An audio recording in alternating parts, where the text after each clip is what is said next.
Hi, Erie. Hi, John. I know you're probably gone already, but thank you for coming. I appreciate you. How is everybody today?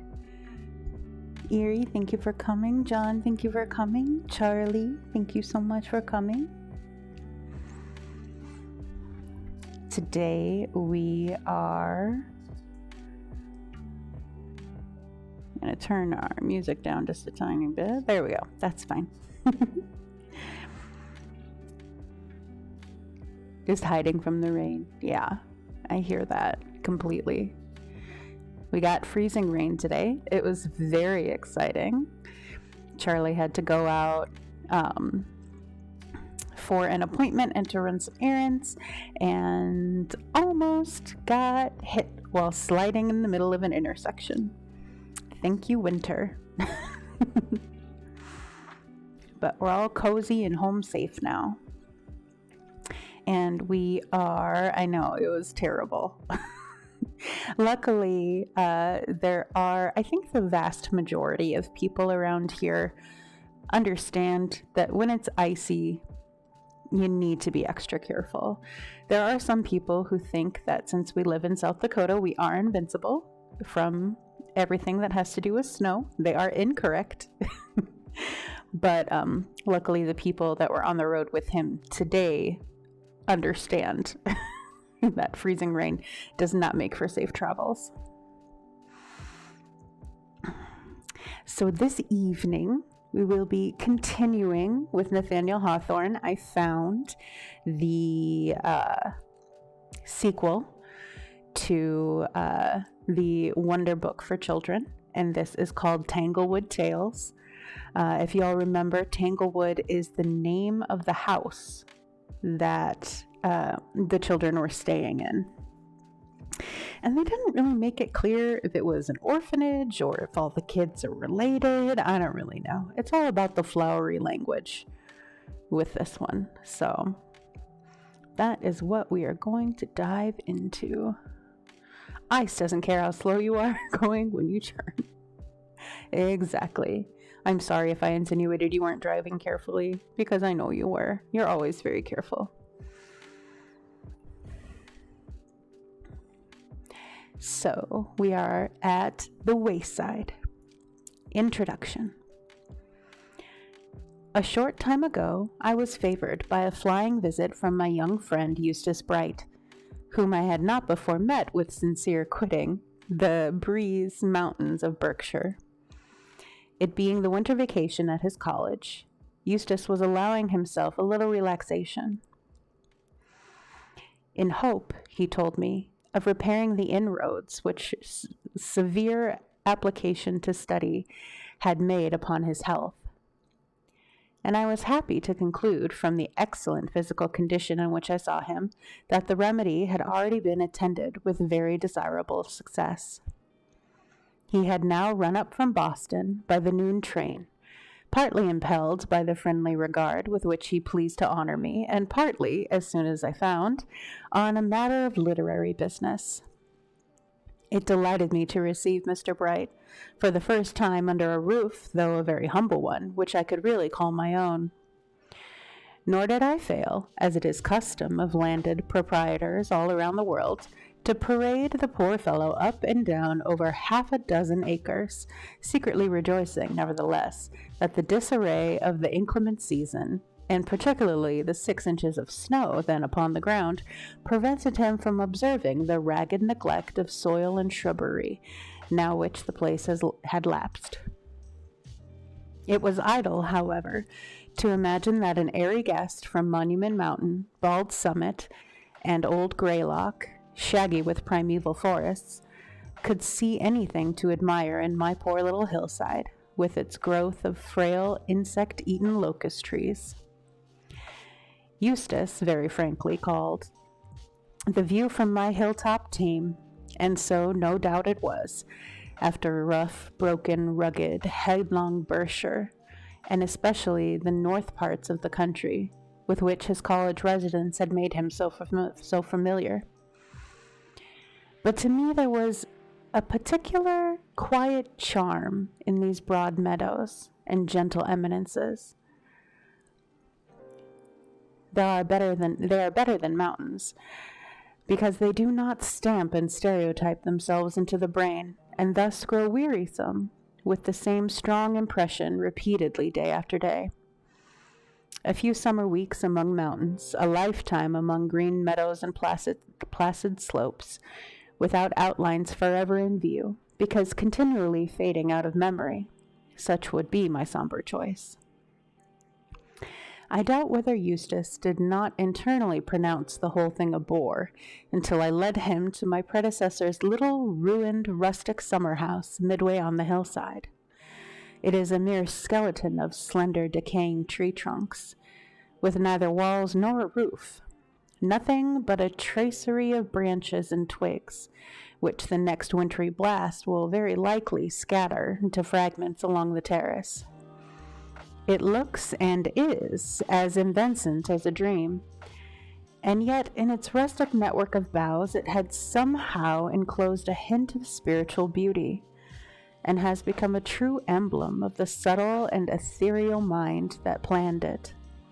I made Eustace Bright sit down on a snowbank, which had heaped itself all over a mossy seat, and gazing through the arched window opposite, he acknowledged that the scene at once grew picturesque.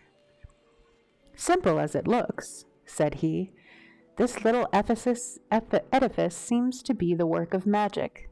It is full of suggestiveness, and in its way it is good as a cathedral. It would be just the spot for one to sit in of a summer afternoon and tell children some of those wild stories from classic myths." "It would indeed," answered I. "The summer house itself, so airy and so broken, is like one of those old tales, imperfectly remembered, and these living branches of the Baldwin apple tree, thrusting themselves so rudely in, are like your unwarrantable interpolations. But by and by, have you added any more legends to the series since the publication of the Wonder Book?" "Many more," said Eustace. "Primrose, Periwinkle, and the rest of all of them allow me no comfort of my life unless I tell them a story every day or two. I have run away from home partly to escape the importunity of those little wretches. But I have written out 6 of the new stories and have brought them for you to look over." "Are they as good as the first?" I inquired. "Better chosen and better handled," replied Eustace Bright. "You will say so when you read them." "Possibly not," I remarked. "I know from my own experience that an author's last work is always his best one, in his own estimate, until it quite loses the red heat of composition. After that it falls into its true place quietly enough. But let us adjourn to my study and examine these new stories. It would hardly be doing yourself justice were you to bring me acquainted with them, sitting here on a snowbank." So we descended the hill into my small old cottage, and shut ourselves up in the southeastern room, where the sunshine comes in, warmly and brightly, through the better half of a winter's day. Eustace put his bundle of manuscript into my hands, and I skimmed through it rapidly, trying to find out its merits and demerits by the touch of fingers, as a veteran storyteller ought to know how to do. It will be remembered that Mr. Bright condescended to avail himself of my literary experience by constituting me the editor of the Wonder Book. As he had no reason to complain of the reception of the erudite work by the public, he was now disposed to retain me in a similar position, with respect to the present volume, which he had entitled Tanglewood Tales. Not, as Eustace hinted, that there was any real necessity for my services as introductor, inasmuch as his own name had become established, in some good degree of favor in the literary world. But the connection with myself, he was kind enough to say, had been highly agreeable, nor was he by any means desirous, as most people are, of kicking away the ladder that had perhaps helped him to reach his present elevation. My young friend was willing, in short, that the fresh veritude of his growing reputation should spread over my straggling and half-naked boughs, even as I have sometimes thought of training a vine with its broad leafiness and purple fruitage over the worm-eaten posts of rafters of the rustic summer house. I was not insensible to the advantages of his proposal, and gladly assured him of my acceptance. Merely from the titles of the stories, I saw at once that the subjects were not less rich than those of the former volume, nor did I at all doubt that Mr. Bright's audacity, so far as that endowment might avail, had enabled him to take full advantage of whatever capabilities they offered. Yet, in spite of my experience on his free way of handling them, I did not quite see, I confess, how he could have obviated all of the difficulties in the way of rendering them presentable to children. These old legends, so brimming over with everything that is most abhorrent to our Christianized moral sense, some of them so hideous and others so melancholy and miserable, amid which the Greek tragedies sought their themes, and molded them into the sternest forms of grief that the world had ever saw, was such material the stuff that children's playthings should be made of. How were they to be purified? How was the blessed sunshine to be thrown onto them? But Eustace told me that these myths were the most singular things in the world, and that he was invariably astonished, whenever he began to relate one, by the readiness with which it adapted itself to the childish purity of his auditors. The objectionable characteristics seem to be a parasitical growth, having no essential connection to the original fable. They fall away, and are thought of no more, and the instant he put his imagination in sympathy with those innocent little circle, whose wide-open eyes are fixed so eagerly upon him. Thus the stories, not by any strained effort of the narrators, but in harmony with their inherent germ, transform themselves and resume the shapes which they might be supposed to possess in the pure childhood of the world. When the first poet or romancer told these marvelous legends, such is Eustace Bright's opinion, it was still the golden age. Evil had never yet existed, and sorrow, misfortune, crime were mere shadows of which the mind fancifully created for itself, as a shelter against too sunny realities, or at most, by prophetic dreams, to which the dreamer himself did not yet yield a waking credence. Children are now the only representatives of the men and women of that happy era, and therefore it is that we must raise the intellect and fancy to the level of childhood in order to recreate the original myths. I let the youthful author talk as much and as extravagantly as he pleased, and was glad to see him commencing life with such confidence in himself and his performances. A few years will do all that is necessary towards showing him the truth in both respects. Meanwhile, it is right to say, he does really appear to overcome the moral objections against these fables, although at the expense of such liberties with their structure as must be left to plead their own excuse without any help from me. Indeed, except that there was a necessity for it, and that the inner life of the legends cannot be come to save by making them entirely one's own property, there is no defense to be made. Eustace informed me that he had told his stories to the children in various situations, in the woods, on the shore of the lake, in the dell of the Shadow Brook, in the playroom, at the Tanglewood fireside, and in a magnificent place of snow, with ice windows, which he had helped his little friends to build. His auditors were even more delighted with the contents of the present volume than with the specimens which we have already given to the world.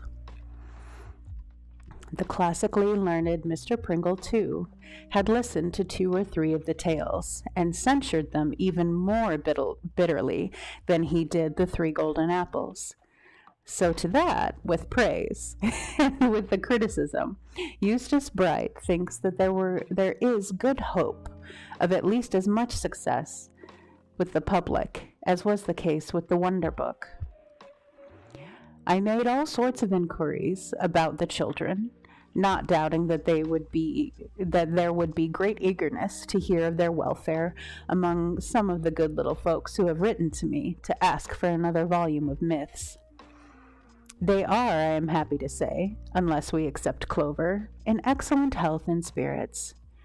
Primrose is now almost a young lady, and Eustace tells me is just as saucy as ever. She pretends to consider herself quite beyond the age to be interested in such idle stories as these. But for all that, whenever a story is to be told, Primrose never fails to be one of the listeners, and to make fun of it when it's finished. Periwinkle is very much grown, and is expected to shut up her baby house and throw away her doll in a month or two or more. Sweet Fern has learned to read and write, and has put on a jacket and a pair of pantaloons, all of which improvements I am sorry for. Squash Blossom, Blue Eye, Plantain, and Buttercup have had scarlet fever, but came easily enough through it. Huckleberry, Milkweed, and Dandelion were attacked by whooping cough, but bore it bravely and kept out of doors whenever the sun shone. Cowslip during the autumn had either measles or some eruption that looked very much like it, but was hardly sick a day.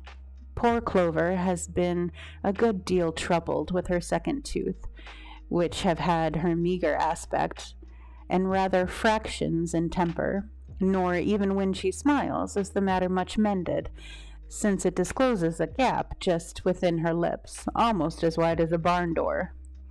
But all that will pass over, and it's predicted that she will turn out a very pretty girl.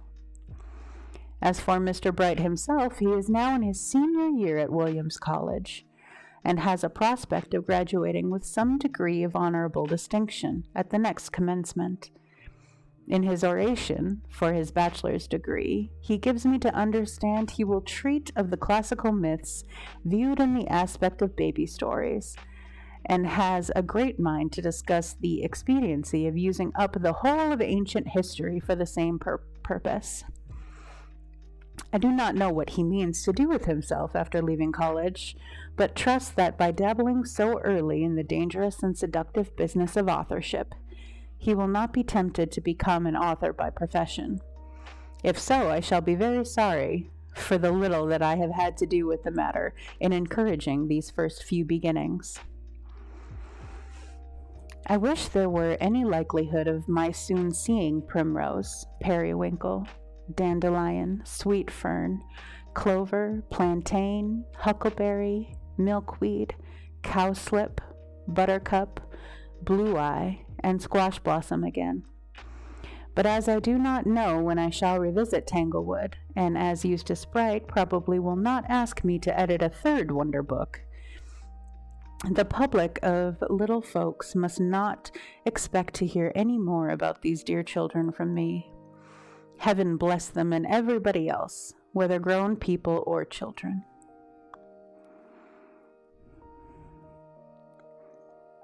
The Minotaur. Just gonna have a quick sip.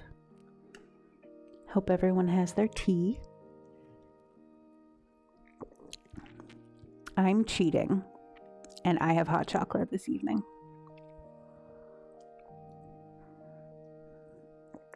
Made by the lovely Charlie Bahama.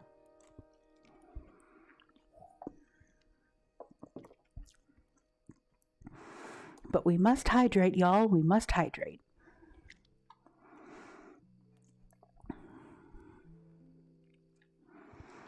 In the old city of Troezene, at the foot of a lofty mountain, there lived a very long time ago a little boy named Theseus. His grandfather, King Pythias, We're going to go with Pythias. King Pythias was the sovereign of that country and was reckoned a very wise man.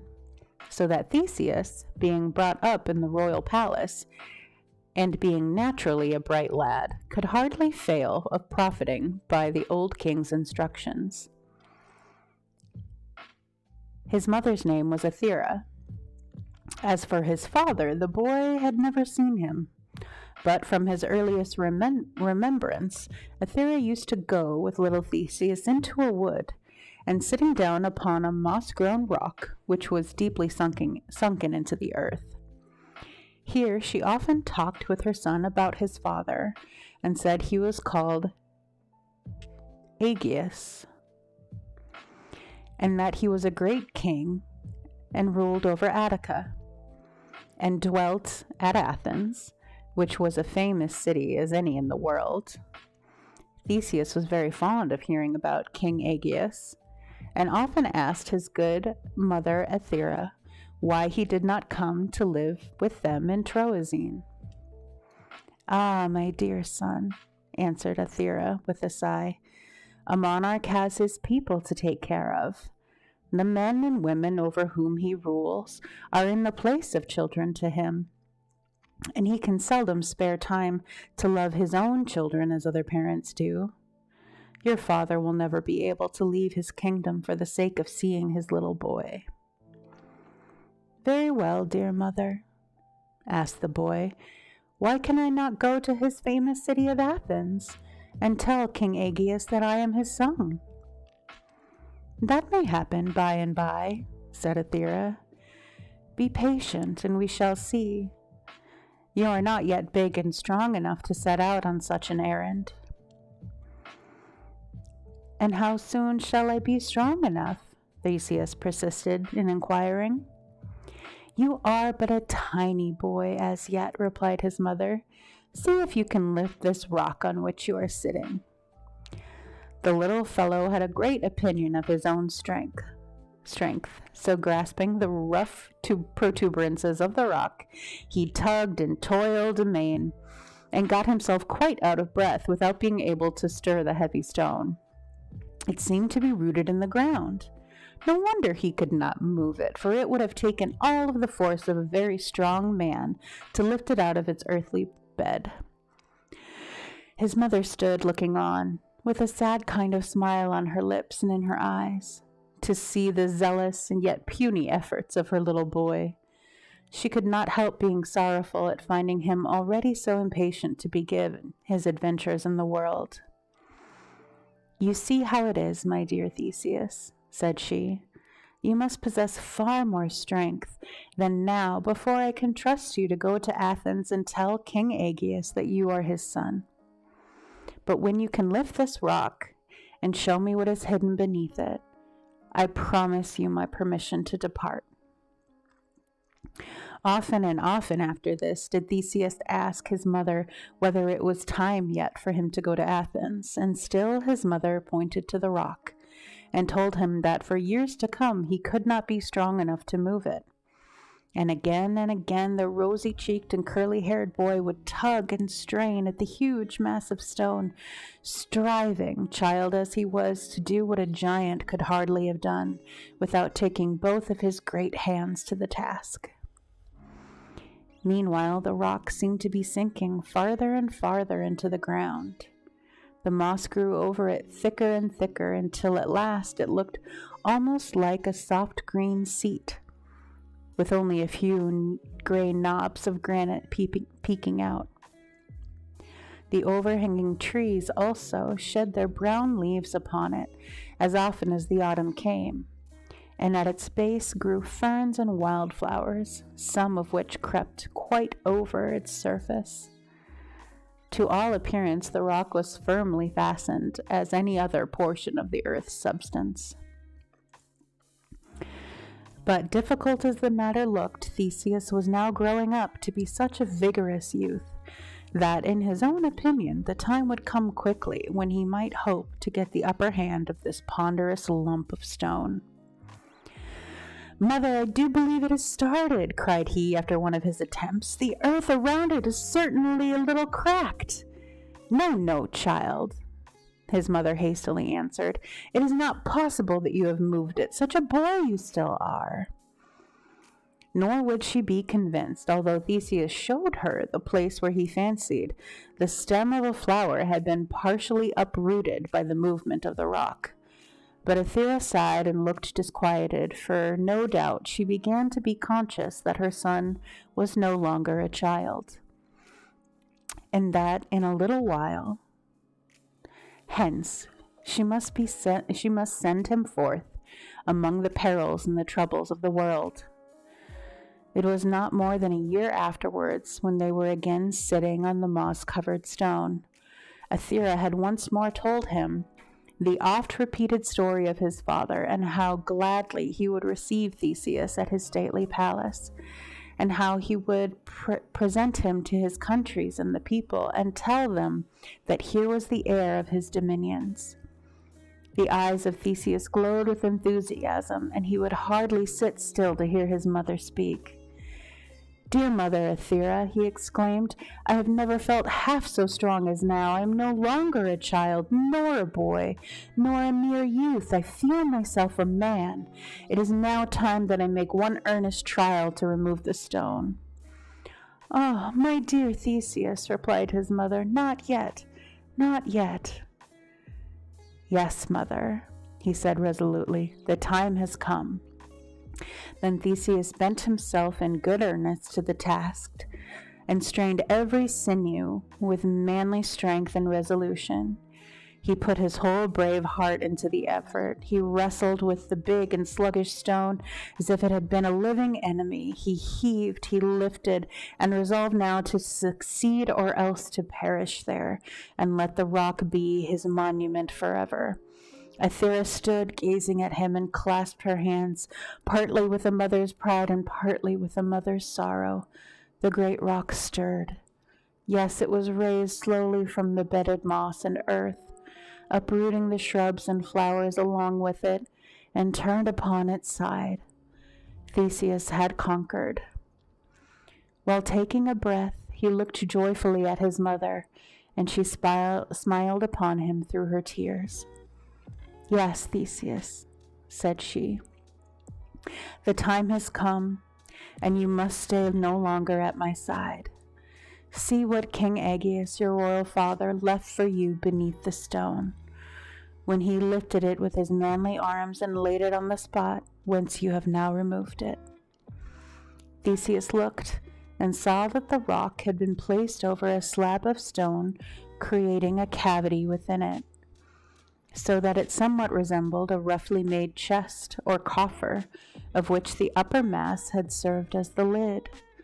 Within the cavity lay a sword with a golden hilt and a pair of sandals.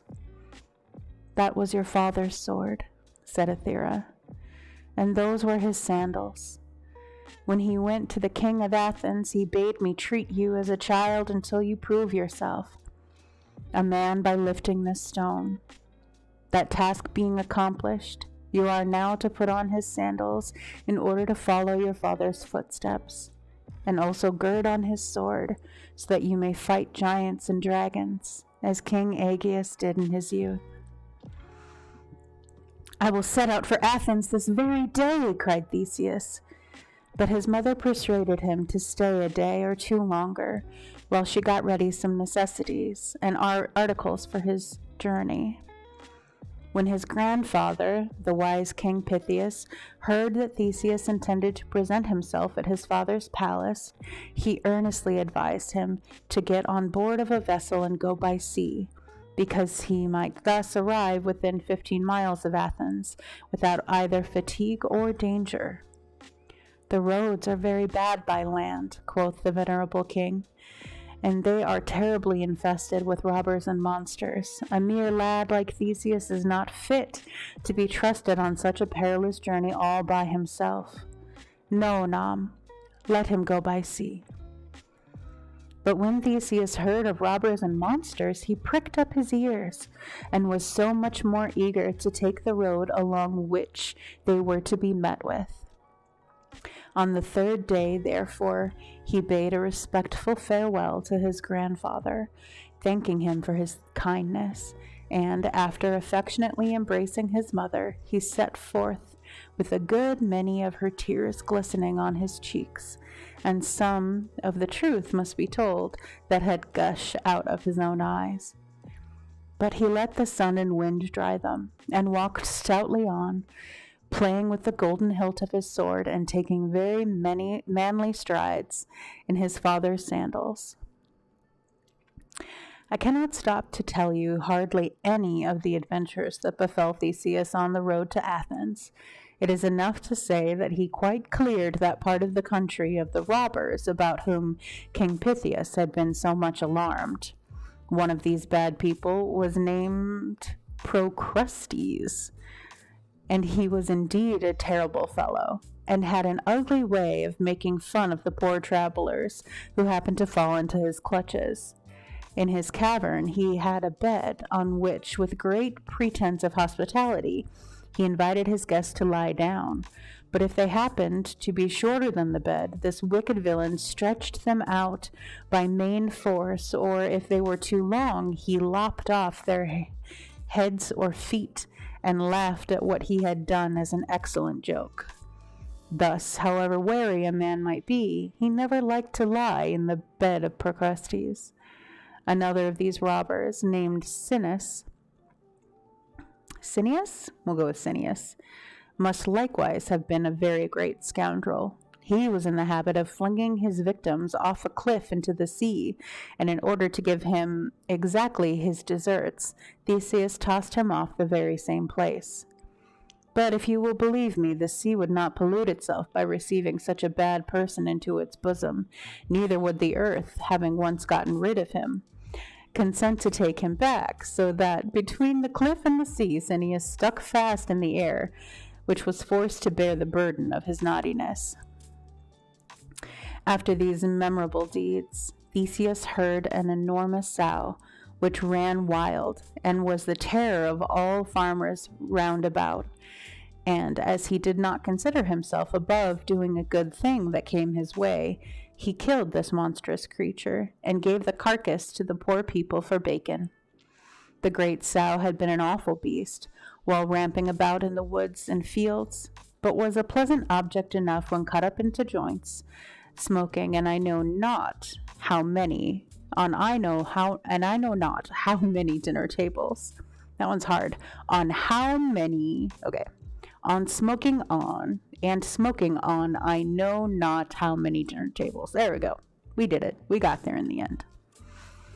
Thus, by the time he reached his journey's end, Theseus had done many valiant feats with his father's golden-hilted sword, and had gained the renown of being one of the bravest young men of the day.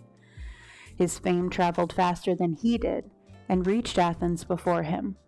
As he entered the city, he heard the inhabitants talking at the street corners, and saying that Hercules was brave, and Jason too, and Castor and Pollux likewise, but that Theseus, the son of their own king, would turn out a hero as any of the best of them. Theseus took longer strides on hearing this, and fancied himself of a magnificent reception at his father's court, since he came thither with fame to bow her trumpet before him, and cry to King Aegeus, "Behold your son." Having another sip.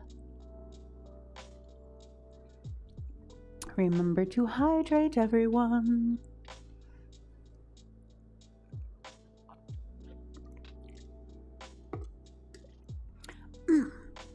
That cocoa just hits the spot. But you have to rinse it down with some water, or else you can't read. He little suspected, innocent youth that he was, that here, in this very Athens, where his father reigned, a greater danger awaited him than any which he had encountered on the road. Yet this was the truth. You must understand that the father of Theseus, though not very old in years, was almost worn out with the cares of government, and had thus grown aged before his time. His nephews, not expecting to live a very great while, intended to get all the power of the kingdom into their own hands. But when they heard that Theseus had arrived in Athens and learned that the gallant young man he was, they saw that he would not be able at all the kind of person to let them steal away his father's crown and scepter, which ought to be his own by right of inheritance. Thus, these bad-hearted nephews of King Aegeus, who were the own cousins of Theseus, at once became his enemies. A still more dangerous enemy was Medea, the wicked enchantress, for she was now the king's wife and wanted to give the kingdom to her son, Metis, instead of letting it be given to the son of Aethra, whom she hated. It so happened that the king's nephews met Theseus and found out who he was just as he reached the entrance to the royal palace. With all their evil designs against him, they pretended to be their cousin's best friends and expressed great joy at making his acquaintance. They proposed to him that he should come into the king's presence as a stranger, in order to try whether Aegeus would discover in the young man's features any likeness either of himself or his mother Aethra, and thus recognize him for a son. Theseus consented, for he fancied that his father would know him in a moment by the love that was in his heart. But while he waited at the door, the nephews ran and told Aegeus that a young man had arrived in Athens, who to their certain knowledge intended to put him to death in great possession of his royal crown. "And he is now waiting for admission into your majesty's palace," added they. "Ah," cried the old king on hearing this, "why, he must be a very wicked young fellow indeed. Pray, what would you advise me to do with him?" In reply to this question, the wicked Medea put in her word. As I have already told you, she was a famous enchantress. According to some stories, she was in the habit of boiling old people in a large cauldron under the pretense of making them young again. But King Aegeus, I suppose, did not fancy such an uncomfortable way of growing young, or perhaps was contented to be old, therefore he would never let himself be popped into the cauldron. If there were time to spare from more important matters, I should be glad to tell you of Medea's fiery chariot, drawn by winged dragons, in which the enchantress often to take an airing among the clouds. This chariot, in fact, was the vehicle that first brought her to Athens, where she had done nothing but mischief ever since her arrival. But these and many other wonders must be left untold, as it is enough to say, Medea, amongst 1,000 other bad things, knew how to prepare a poison that was instantly fatal to whomsoever might so much as touch it with his lips. So when the king asked what he should do with Theseus, this naughty woman had an answer ready at her tongue's end. "Leave it to me, please your majesty," she replied. "Only admit this evil-minded young man to your presence, treat him civilly, and invite him to drink a goblet of wine. Your majesty is well aware that I sometimes amuse myself with distilling very powerful medicines. Here is one of them, in this small vial. As to what it is made of, that is one of my secrets to state. But do let me put a single drop into the goblet, and let the young man taste it, and I will answer for it. He shall quite lay aside the bad designs with which he comes hither." As she said this, Medea smiled, but for all her smiling face, she meant nothing less than to poison the poor innocent Theseus before his father's eyes. And King Aegeus, like most other kings, thought any punishment mild enough for a person who was accused of plotting against his life. He therefore made little or no objection to Medea's scheme, and as soon as the poisonous wine was ready, gave orders that the young stranger should be admitted to his presence. The goblet was set on a table beside the king's throne, and a fly, meaning just to sip a little from the brim, immediately tumbled onto it, dead. Observing this, Medea looked around to the nephews and smiled again. Then Theseus was ushered into the royal apartment, The only object that he seemed to behold was the white-bearded old king. There he sat on his magnificent throne, a dazzling crown on his head and a scepter in his hand. His aspect was stately and majestic, although his years and infirmities weighed heavily upon him, as if each year were a lump of lead and each infirmary a ponderous stone. And all were bundled up together and laid upon his weary shoulders. The tears both of joy and sorrow sprang into the young man's eyes, for he thought how sad it was to see his dear father so infirm, and how sweet it would be to support him with his own youthful strength and cheer him up with the alacrity of his loving spirit. When a son takes his father into his warm heart, it renews the old man's youth in a better way than the heat of Medea's magic cauldron. And this was what Theseus resolved to do. He could scarcely wait to see whether King Aegeus would recognize him, so eager was he to throw himself into his arms. Advancing to the foot of the throne, he attempted to make a little speech, which he had been thinking about as he came up the stairs. But he was almost choked by a great many tender feelings that gushed out of his heart and swelled into his throat, all struggling to find utterance together. And therefore, unless he could have laid his full overbrimming heart into the king's hand, poor Theseus knew not what to do or say. The cunning Medea observed what was passing in the young man's mind. She was more wicked at that moment than she had ever been before. For, and it makes me tremble to tell you of it, she did her worst to tell all this unspeakable love with which Theseus was agitated to his own ruin and destruction. "Does your majesty see his confusion?" she whispered into the king's ear. "He is so conscious of guilt that he trembles and cannot speak. The wretch lives too long. Quick, offer him the wine."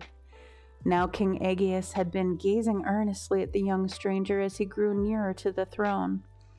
There was something, he knew not what, either in his white brow, or in the fine expression of his mouth, or in his beautiful and tender eyes, that made him instinctively feel as if he had seen this youth before, as if indeed he had trotted him on his knee when a baby, and he beheld him growing to the stalwart man, while he himself grew old. But Medea guessed how the king felt and would not suffer him to yield to these natural sensibilities, although they were the voice of his deepest heart, telling him as plainly as it could speak that this was his dear son and Aethera's son, coming to claim him for a father. The enchantress again whispered into the king's ear and compelled him by her witchcraft to see everything under a false aspect.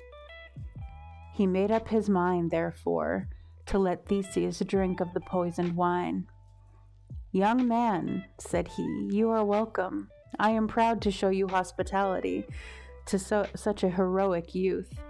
Do me the favor to drink the contents of the goblet. It is brimming over, as you see, with delicious wine, such as I bestow only on those who are worthy. None is more worthy to quaff it than yourself." So saying, King Aegeus took the golden goblet from the table and was about to offer it to Theseus.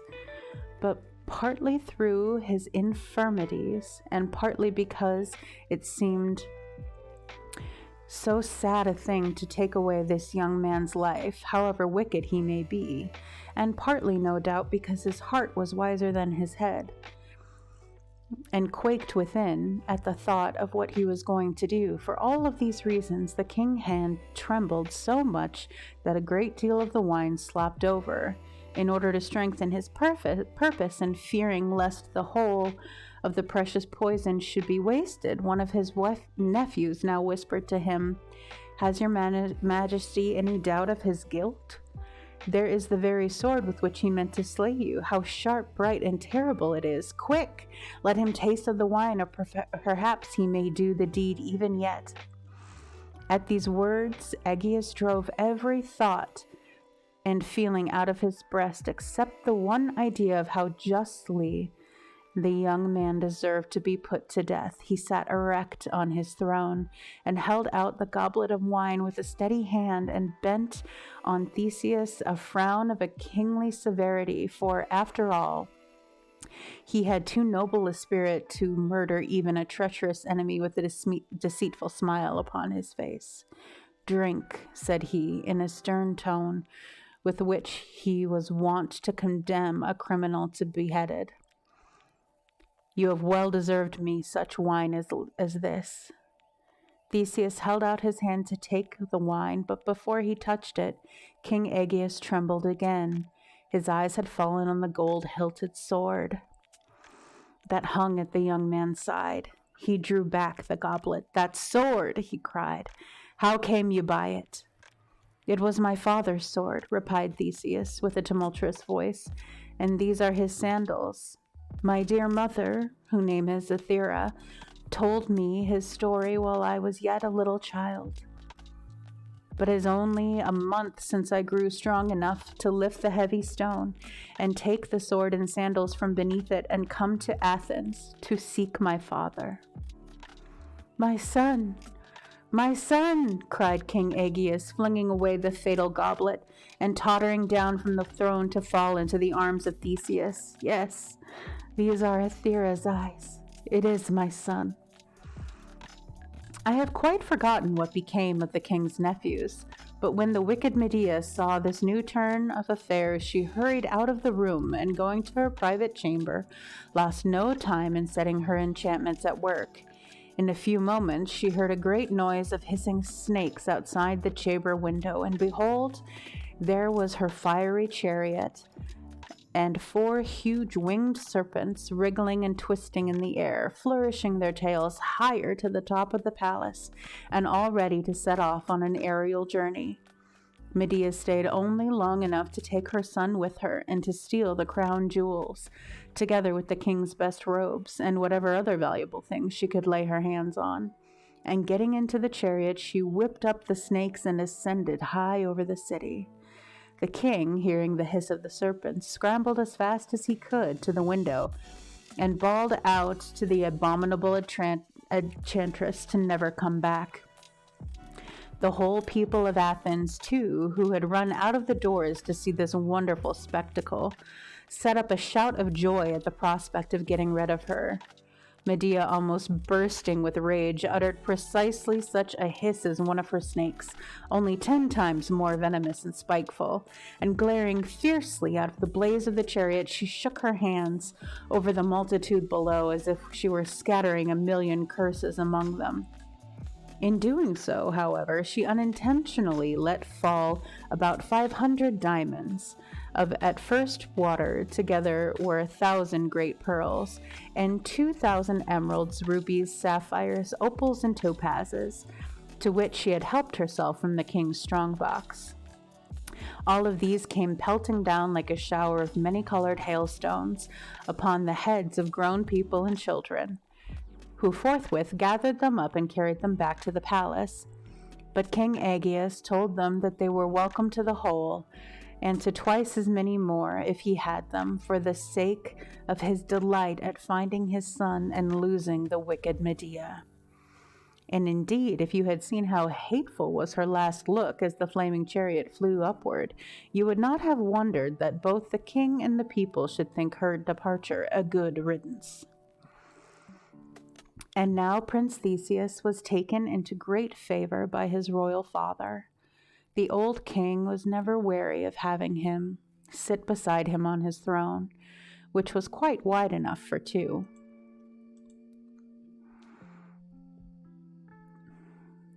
Oh, I've lost it. Where have I gone?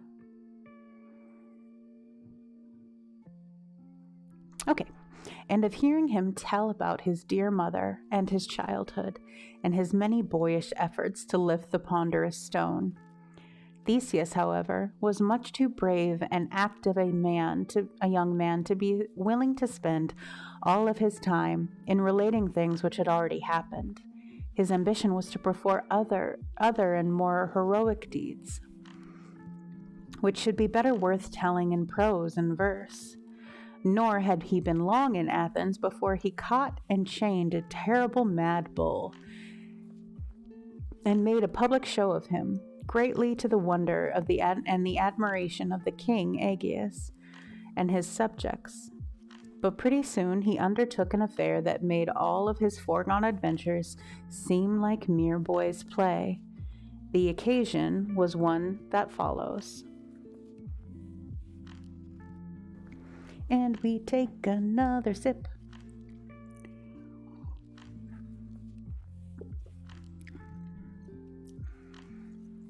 There are cups by the kettle and many kinds of tea if anyone would like some.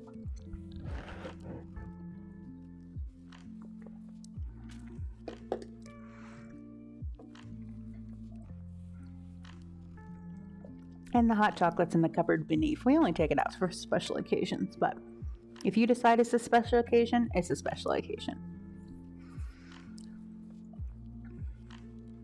One morning when Prince Theseus awoke, he fancied that he must have had a very sorrowful dream, and that it was still running in his mind, even now that his eyes were open. For it appeared as if the air was full of a melancholy wail, and when he listened more attentively, he could hear sobs and groans and screams of woe, mingled with deep, quiet sighs which came from the king's palace, and from the streets, and from the temples, and from every habitation in the city.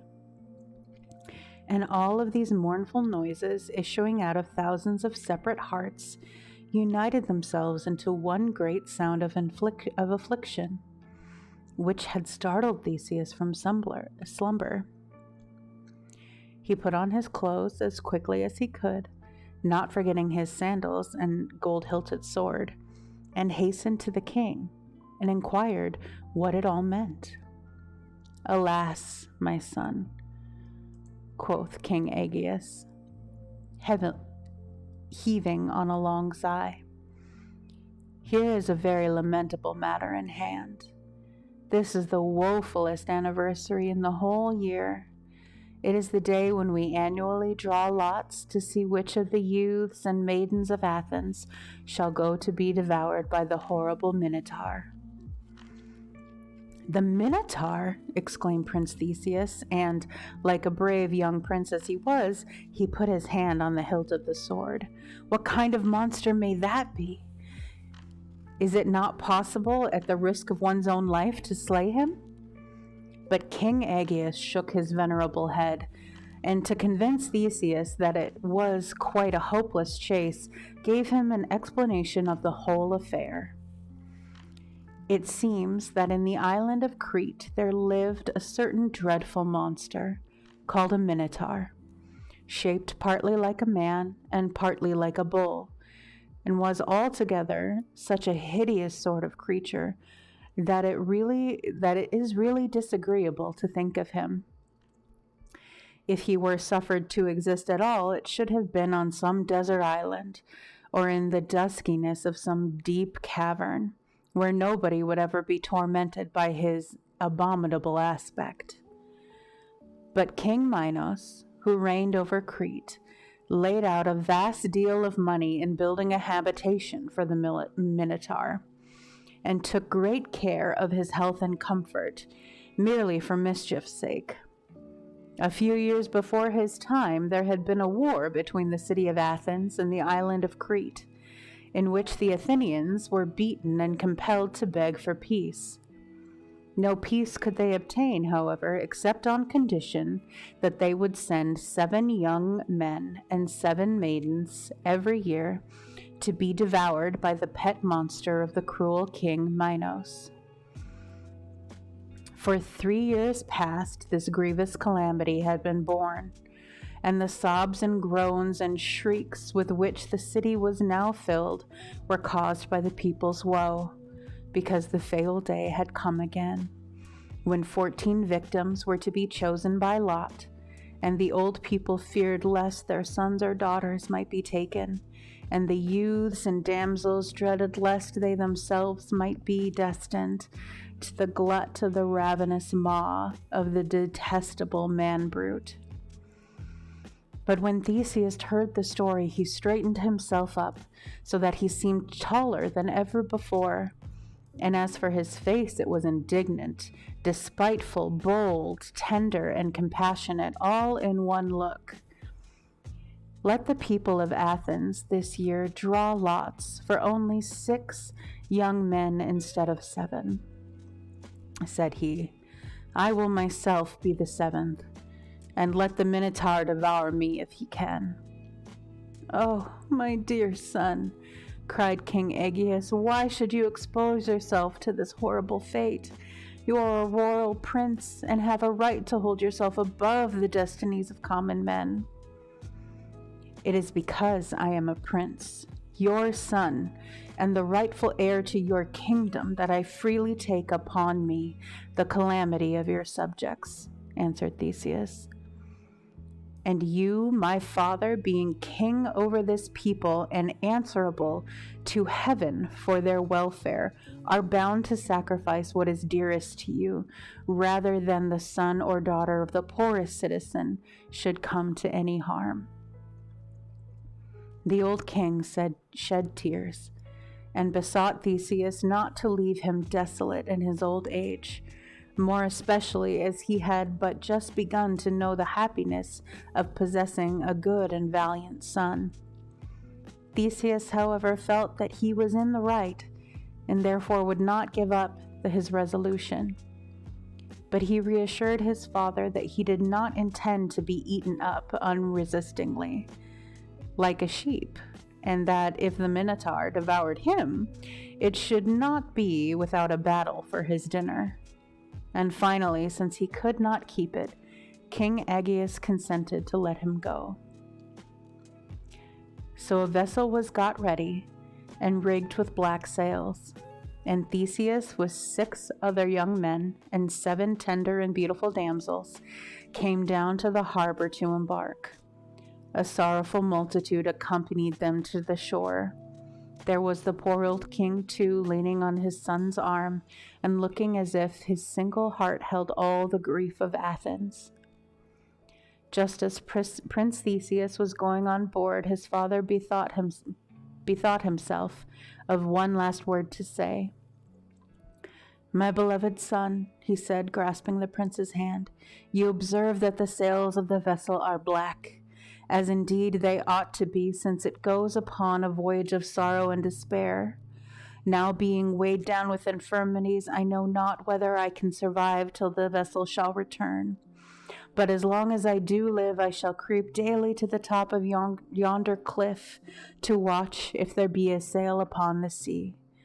And dearest Theseus, if by some chance you should escape the jaws of the Minotaur, and tear down those dismal sails and hoist others that shall be as bright as the sunshine, beholding them upon the horizon, myself and all of the people will know that you are coming back. Maestro, hello, beautiful maestro, look, that's a button. That's a button that does a shout out for you. It's on my stream deck.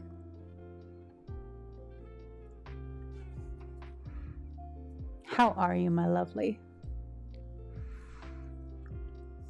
We're just into reading about the Minotaur. There would be a clip playing too, except for I don't like the clips to play when I'm reading. But when I'm gaming, there will be a clip that plays too.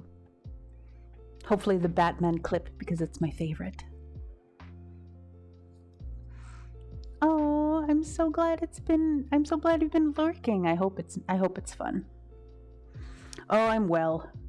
I'm so happy when I get to read. It makes me very happy. We're just yes. You said you've been lurking, so you know. All right, where was I? Beholding them on the horizon, myself and all the people will know that you are coming back victorious, and we will welcome you with such a festal uproar as Athens has never heard before. Theseus promised that he would do so. Then going on board, the mariners trimmed the vessel's black sails to the wind, which blew faintly off the shore, being pretty much made up of the sighs of everybody that kept pouring forth on this melancholy occasion. But by and by, when they got fairly out to sea, there came a stiff breeze from the northwest, and drove them along as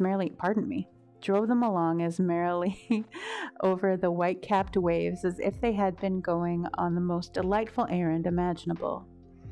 And though it was sad business enough, I rather questioned whether the 14 young people, without any old persons to keep them in order, could continue to spend the whole of the time on the voyage being miserable. There had been some few dances upon the undulating deck, I suspect, and some hearty bursts of laughter, and other such unreasonable merriment among the victims, before the high blue mountains of Crete began to show themselves on the far-off clouds. That sight, to be sure, made them all very grave again. Theseus stood among the sailors, gazing eagerly towards the land, although as yet it seemed hardly more substantial than the clouds, amidst which the mountains were looming up. Once or twice he fancied that he saw a glare of some bright object a long way off, flinging a gleam across the waves. "Did you see that flash of light?" he inquired to the master of the vessel. "No, Prince, but I have seen it before. It came from Talus, I supposed," answered the master. As the breeze came fresher just then, the master was busy with trimming the sails and had no more time to answer questions. But while the vessel flew faster and faster towards Crete, Theseus was astonished to behold a human figure, gigantic in size, which appeared to be striding with measured movement along the margin of the island. It stepped from cliff to cliff, and sometimes from one headland to another, while the sea foamed and thundered on the shore beneath, and dashed its jets of spray over the giant's feet. What was still more remarkable, whenever the sun shone on its huge figure, it flickered and glimmered. Its vast countenance, too, had a metallic luster, and thus great flashes of splendor through the air. The folds of its garments, moreover, instead of waving in the wind, fell heavily over its limbs, as if woven of some kind of metal. The nigher the vessel came, the more Theseus wondered what this immense giant could be, and whether it actually had life or no. For though it walked and made other lifelike motions, there yet was a kind of jerk in its gait, which, together with its brazen aspect, caused the young prince to suspect that it was no true giant, but only a wonderful piece of machinery. The figure looked all the more terrible because it carried an enormous brass club on its shoulder. "What is this wonder?" Theseus asked of the master of the vessel, who was now at the leisure to answer him. "It is Talus, the man of brass," said the master. "And is he a live giant, or a brazen image?" said Theseus. "That, truly," replied the master, "is the point which has always perplexed me. Some say, indeed, that this Talus was hammered out for King Minos by Vulcan himself, and skillfullest of all workers in metal. But who ever saw a brazen image that had a sense enough to walk around an island 3 times a day, as this giant walks around the island of Crete, challenging every vessel that comes nigh the shore? And on the other hand, what living thing, unless his sinews were made of brass, would not be weary of marching 1,800 miles in the 24 hours, as Talus does without ever sitting down to rest? He is a puzzler. Take him how you will." Still the vessel went bounding onward, and now Theseus could hear the brazen clangor of the giant's footsteps as he trod heavily upon the sea-beaten rocks, some of which were seen to crack and crumble into the foamy waves beneath his weight. As they approached the entrance of the port of the giant, He straddled clear across it with a foot firmly planted on each headland, and uplifting his club to such a height that its butt end was hidden in the cloud above, he stood in a formidable posture, with the sun gleaming all over his metallic surface. There seemed nothing else to be expected but that the next moment he would fetch his giant club down, slam bang and smash the vessel into 1,000 pieces, without heeding how many innocent people he might destroy. For there is seldom any mercy in a giant, you know, and quite as little in a piece of brass clockwork. But just then, when Theseus and his companions thought the blow was coming, the brazen lips unclosed themselves, and the figure spoke. "Whence come you, strangers?" And then the ringing voice ceased. There was just such a reverberation as you may have heard within a great church bell for a moment or two after the stroke of the hammer. "From Athens," shouted the master in reply. "On what errand?" thundered the man of brass. And he whirled his club aloft more threateningly than ever, as if he were about to smite them with the thunderstroke right amidships, because Athens, so little while ago, had been at war with Crete. "We bring the 7 youths and the 7 maidens," answered the master, "to be devoured by the Minotaur." "Pass," cried the brazen giant. That one loud word rolled all about the sky, while again there was a booming reverberation within the figure's breast. The vessel glided between the headlands of the port, and the giant resumed his march. In a few moments this wondrous sentinel, as far away, flashing in the distant sunshine, and revolving with immense strides around the island of Crete, as it was his never-ceasing task to do. No sooner had they entered the harbor than a party of guards of King Minos came down to the waterside and took charge of the 14 young men and damsels. Surrounded by these armed warriors, Prince Theseus and his companions were led to the king's palace and ushered into his presence. Now Minos was a stern and pitiless king. If the figure that guarded Crete was made of brass, then the monarch who ruled over it might be thought to have a still harder metal in his breast, and might have been called a man of iron. He bent his shaggy brows upon the poor Athenian victims. Any other mortal beholding their fresh and tender beauty and innocent looks would have felt himself sitting on thorns until he had made every soul of them happy, by bidding them go as free as the summer wind. But this imageable? This is a word I am having. Imageable. We're going with imageable. Minos cared only to examine whether they were plump enough to satisfy the Minotaur's appetite. For my part, I wish he himself had been the only victim, and the monster would have found him a pretty tough one. One after another, King Minos called these pale, frightened youths and sobbing maidens to his footstool, and gave them each a poke in the ribs with his scepter, to try whether they were good flesh or no, and dismissed them with a nod to his guards. But when his eyes rested on Theseus, the king looked at him more attentively, because his face was calm and brave. "Young man," asked he with his stern voice, "are you not appalled at certainly being devoured by a terrible Minotaur?" "I have offered my life in a good cause," answered Theseus, "and therefore I give it freely and gladly. But thou, King Minos, art thou not thyself appalled, who year after year hast perpetrated this dreadful wrong, by giving 7 innocent youths and as many maidens to be devoured by a monster? Dost thou not tremble, wicked king, to turn thine eyes inward on thine own heart, sitting there on golden throne in thy robes of majesty, I tell thee to thy face, King Minos, thou art a more hideous monster than the Minotaur himself.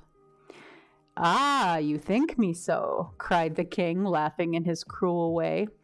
Tomorrow at breakfast time you shall have an opportunity of judging which is the greater monster, the Minotaur or the king. Take them away, guards, and let this free-spoken youth be the Minotaur's first morsel. Near the king's throne, though I had no time to tell you so before, stood his daughter, Adrienne. Nope. Ariadne? We're just gonna, we'll go with Adrienne, because that's easier to say. She was a beautiful and tender-hearted maiden, and looked at these poor doomed captives with their very different feelings from those of the iron-breasted King Minos. She really wept, indeed, at the idea of how much human happiness would be needlessly thrown away by giving so many young people, in the first bloom and rose blossom of their lives, to be eaten by a creature who no doubt would have preferred a fat ox or even a large pig to the plumpest of them.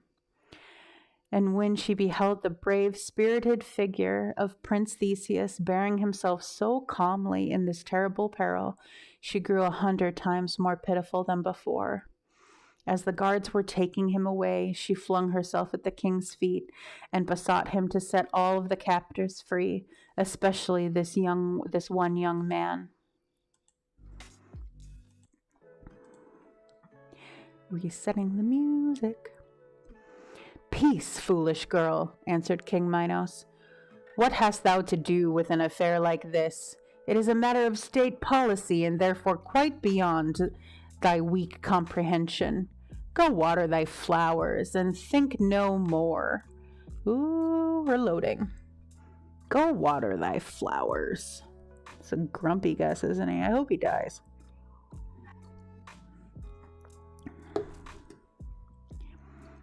Still loading, my loves.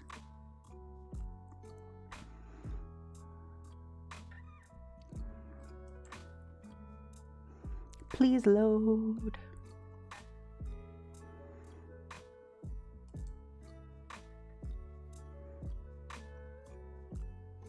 All right, there we go. Go water thy flowers, and think no more of these Athenian caitiffs, whom the Minotaur shall certainly eat up for breakfast, as I will eat a partridge for my supper. So saying, the king looked cruel enough to devour Theseus and all the rest of the captives himself, and had there been no Minotaur to save them the trouble. As he would hear not another word in their favor, the prisoners were now led away and clapped into the dungeon, where the jailer advised them to go to sleep as soon as possible, because the Minotaur was in the habit of calling for breakfast early. The 7 maidens and 6 of the young men sobbed themselves to slumber, but Theseus was not like them. He felt conscious that he was wiser and braver and stronger than his companions, and that therefore he had the responsibility of all of their lives upon him, and must consider whether there was no way to save them even in this last extremity. So he kept himself awake, and paced to and fro across the gloomy dungeon in which they were shut up. Just before midnight, the door was softly unbarred, and the gentle Adrienne showed herself with a torch in her hand. Are you awake, Prince Theseus? Yes. With so little time to live, I do not choose to waste any of it in sleep. Then follow me, said Adrienne, and tread softly. What had become of the jailer and guards, Theseus never knew, but however that might be, Adrienne opened all the doors and led him forth into the darksome prison, from the darksome prison into the pleasant moonlight. Theseus, said the maiden, you can now get on board your vessel and sail away for Athens. No, answered the young man. I will never leave Crete unless I can first slay the Minotaur and save my poor companions, and deliver them to Athens from this cruel tribute. I knew that this would be your resolution, said Adrian. Come then with me, brave Theseus. Here is your sword, which the guards deprived you of. You will need it, and pray heaven you may use it well. Then she led Theseus along by the hand. Unlit, they came to a dark, shadowy grove where the moonlight wasted itself on the tops of the trees, without shedding hardly so much as a glimmering beam upon their pathway. After going a good way through this obscurity, they reached a high marble wall, which was overgrown with creeping plants that made it shaggy with their verdure. The wall seemed to have no door, nor any windows, but rose up loftily and massive and mysterious, and neither to be clambered over, nor, so far as Theseus could perceive, to be pressed through. Nevertheless, Adrian did but press one of her soft little fingers against a particular block of marble, and, though it looked as solid as any other part of the wall, it yielded to her touch, disclosing an entrance just wide enough to admit them. They crept through, and the marble stone swung back into its place. We are now, said Adrian, in the famous labyrinth, which Daedalus built before he made himself a pair of wings, and he flew away from our island like a bird. That Daedalus was a very cunning workman, but of all his artful contrivances, this labyrinth is the most wondrous. Were we to take but a few steps from the doorway, we might wander about all of our lifetime and never find it again. Yet in the very center of this labyrinth is the Minotaur, and Theseus, you must go thither to seek him. But how shall I ever find him, asked Theseus, if the labyrinth so bewilders me as you say it will? Just as he spoke, they heard a rough and very disagreeable roar, which had greatly resembled the lowing of a fierce bull, and yet had some sort of sound like a human voice. Theseus even fancied a rude articulation in it, as if the creature that uttered it were trying to shape its coarse breath into words. This was at some distance, however, and he really could not tell whether the sound was most like a bull's or a harsh man's voice. That is the Minotaur's noise, whispered Adrian, closely grasping the hand of Theseus and pressing one of her own hands to her heart, which was all in a tremble.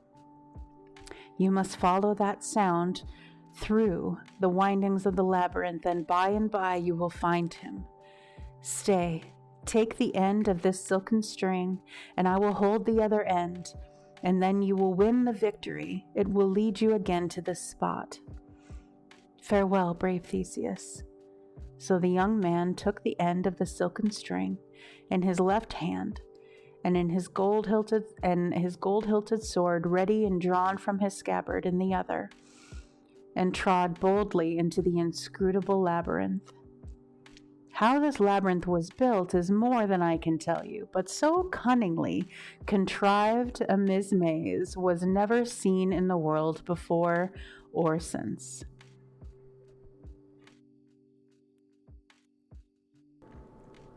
There can be nothing else so intricate unless it were the brain of a man like Daedalus, who planned it, or the heart of any ordinary man, which last, to be sure, is 10 times as great a mystery as the labyrinth of Crete. Theseus had not taken 5 steps before he lost sight of Adrian, and in 5 more his head was growing dizzy. But still he went on, now creeping through a low arch, now ascending a flight of steps, now in one crooked passage and now in another, with here a door opening before him, and one here banging behind, until it really seemed as if the walls spun around and whirled him round along with them. And all the while through these hollow avenues, now nearer, now farther off again, resounded the cry of the Minotaur, and the sound was so fierce, so cruel, so ugly, so like a bull's roar, and withal so like a human voice, and yet like neither of them. And the brave heart of Theseus grew sterner and angrier at every step, for he felt it an insult to the moon and sky and to our affectionate and simple Mother Earth that such a monster should have the audacity to exist. As he passed onward, the clouds gathered over the moon, and the labyrinth grew so dusky that Theseus could no longer discern the bewilderment through which he was passing. He would have felt quite lost and utterly hopeless if ever again walking in a straight path, if every little while he had not been conscious of the gentle twitch of the silken cord. Then he knew that the tender-hearted Adrienne was still holding the other end, and that she was fearing for him and hoping for him, and giving him just as much of her sympathy as if she were close by his side. Oh, indeed, I can assure you there was a vast deal of human sympathy running along that slender thread of silk. But still he followed the dreadful roar of the Minotaur, which now grew louder and louder, and finally so very loud that Theseus fully expected to come close upon him at every new zigzag and wriggle of the path. And at last, in an open space, at the very center of the labyrinth, he did discern the hideous creature. Sure enough, what an ugly monster it was. Only his horned head belonged to a bull, and yet, somehow or another, he looked like a bull all over, preposterously waddling on his hind legs, or if you happen to view him in another way, he seemed wholly a man, and all the more monstrous for being so. And there he was, the wretched thing, with no society, no companion, no kind of mate, living only to do mischief and incapable of knowing what affection means. Theseus hated him and shuddered at him, yet he could not be sensible of some sort of pity, and all the more the uglier and more detestable the creature was. For he kept striding to and fro in a solitary frenzy of rage, continually emitting a hoarse roar, which was oddly mixed with half-shaped words. And after listening a while, Theseus understood that the Minotaur was saying to himself how miserable he was, and how hungry, and how he hated everybody, and how he longed to eat up the whole human race alive. Ah, the bull-headed villain. And oh, my good little people, you will perhaps see one of these days, as I do now, that every human who suffers anything evil to get into his nature or to remain there is a kind of Minotaur, an enemy of his fellow creatures, and separated from all good companionship, as this poor monster was. Was Theseus afraid? By no means, my dear auditors. What? A hero like Theseus afraid? Not had the Minotaur had 20 bullheads instead of one. Bold as he was, however, I rather fancy that it strengthened his valiant heart just as this crisis to feel a tremendous twitch in the silken cord which he had still been holding in his left hand, as if Adrienne was giving him all of her might and courage. And much as he already had, as little as she had to give, it made his own seem twice as much. And to confess the honest truth, he needed the whole, for now the Minotaur, turning suddenly about, caught sight of Theseus, and instantly lowered his horribly sharp horns, exactly as the mad bull does when he means to rush against his enemy. At the same time, he belched forward a tremendous roar in which there was something like the words of human language, but all disjointed and shaken to pieces by passing through the gullet of a miserably enraged brute. Theseus could only guess what the creature had intended to say, and rather by his gestures than his words, for the Minotaur's horns were sharper than his wits, and of a great deal more service to him than his tongue. But probably this was the sense of what he uttered. Wretch of a human being, I'll stick my horns through you and toss you 50 feet high and eat you up the moment you come down. Come on, then, try it, was all Theseus was designed to reply, for he was far too magnanimous to assault his enemy with insolent language. Without more words on either side, there ensued the most awful fight between Theseus and the Minotaur that ever happened beneath the sun or moon. I really know not how it might have turned out if the monster, in his first headlong rush against Theseus, had not missed him by a hair's breadth and broken one of his horns off against the stone wall.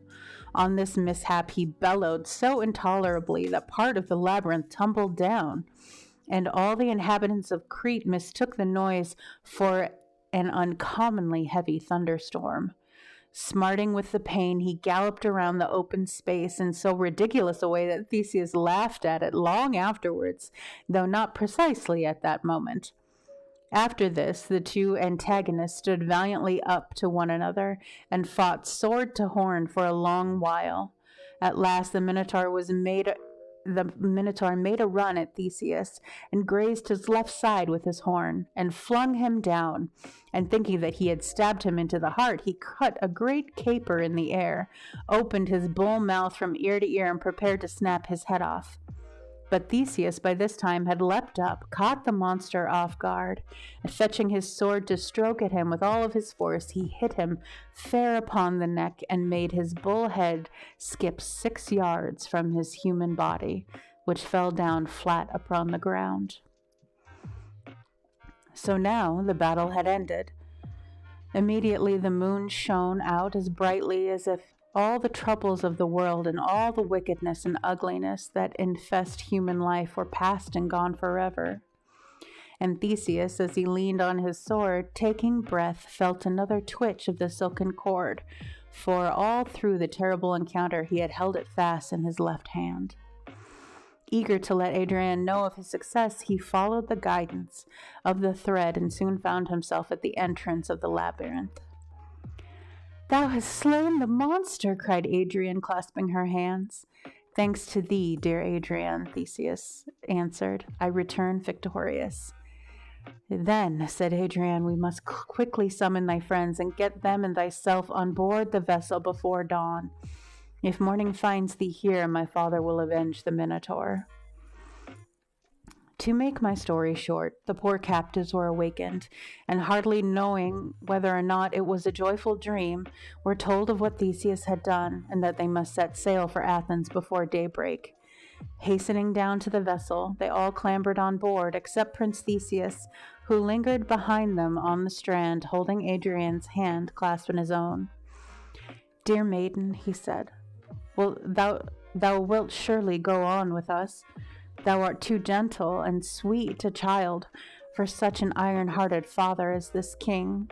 He cares no more for thee than a granite rock cares for a little flower that grows in one of its crevices. But my father, King Aegeus, and my dear mother, Ethera, and all the fathers and mothers in Athens, and all the sons and daughters too, will love and honor thee as their benefactress. Come with us, for King Minos will be very angry when he knows what thou hast done." Now, some low-minded people who pretend to tell the story of Theseus and Adrian have the face to say that this royal and honorable maiden did really flee away under cover of night with the young stranger whose life she'd preserved. They say, too, that Prince Theseus, who would have died sooner than wrong the meanest creature in the world, ungratefully deserted Adrian on a solitary island where the vessel touched on its voyage to Athens. But had noble Theseus heard these falsehoods, he would have served their slanderous authors as he served the Minotaur. Here is what Adrian answered when the brave Prince of Athens besought her to accompany him. "No, Theseus," the maid answered, pressing his hand and drawing back a step or two. "I cannot go with you. My father is old and has nobody but myself to love him. Hard as you think his heart is, it would break to lose me. At first King Minos will be angry, but he will soon forgive his only child, and by he will rejoice. I know that no more youths and maidens must come from Athens to be devoured by the Minotaur. I have saved you, Theseus, as much for my father's sake as for your own. Farewell. Heaven bless you." All this was so true and so maidenlike, and was spoken with such sweet dignity that Theseus would have blushed to urge her any longer. Nothing remained for him, therefore, but to bid Adrienne an affectionate farewell and go on board the vessel and set sail. In a few moments the white foam was boiling up before their prow, as Prince Theseus and his companions sailed out of the harbor, with a whistling breeze behind them. Talus, the brazen giant on his never-ceasing sentinel's march, happened to be approaching that part of the coast, and when they saw him, by the glimmering moonbeams of his polished surface, while he was a great way off, as the figure moved like clockwork, however, and could neither hasten his enormous strides nor retard them, he arrived at the port when they were just beyond the reach of his club. Nevertheless, straddling from headland to headland as his custom was, Talus attempted to strike a blow of the vessel, and, overreaching himself, tumbled full length into the sea, which splashed over his gigantic shape, as when an iceberg turns a somerset. There he lies yet, and whoever desires to enrich himself by means of brass had better go thither with a diving bell, and fish up Talus. On the homeward voyage, the 14 youths and damsels were in excellent spirits, as you will easily suppose. They spent most of their time dancing, unless when sidelong breeze made the deck slope too much. In due season, they came within the sight of the coast of Attica, which was their native country. But here, I am grieved to tell you, happened a sad misfortune. You will remember what Theseus unfortunately forgot, that his father, King Aegeus, had joined it up on him to hoist sunshine sails instead of black ones, in case he should overcome the Minotaur and return victorious. In the joy of their success, however, and amidst the sports of dancing and other merriment with which these young folks wore away the time, they never once thought whether the sails were black, white, or rainbow-colored, and indeed left it entirely to the mariners whether they had any sails at all.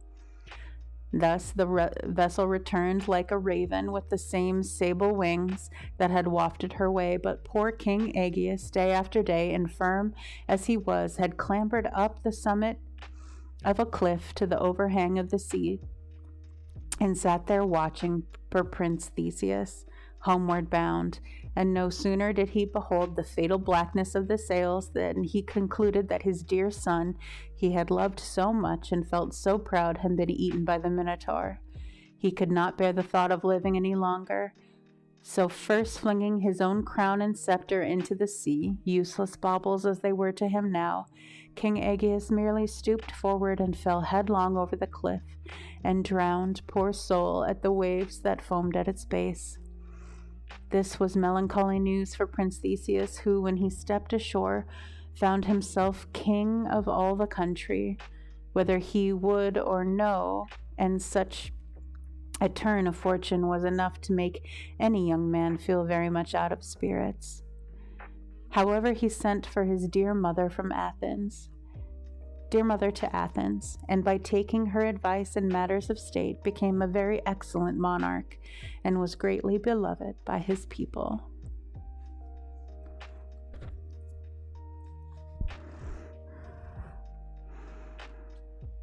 Well, thank you so much for joining me tonight, my loves.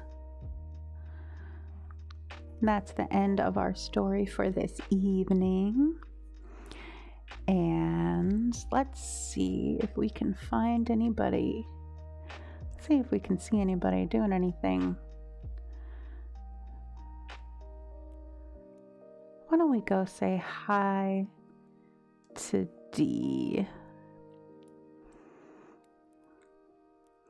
Not quite as chill, but they're playing Escape Simulator, so that could be fun. Let's go say hi.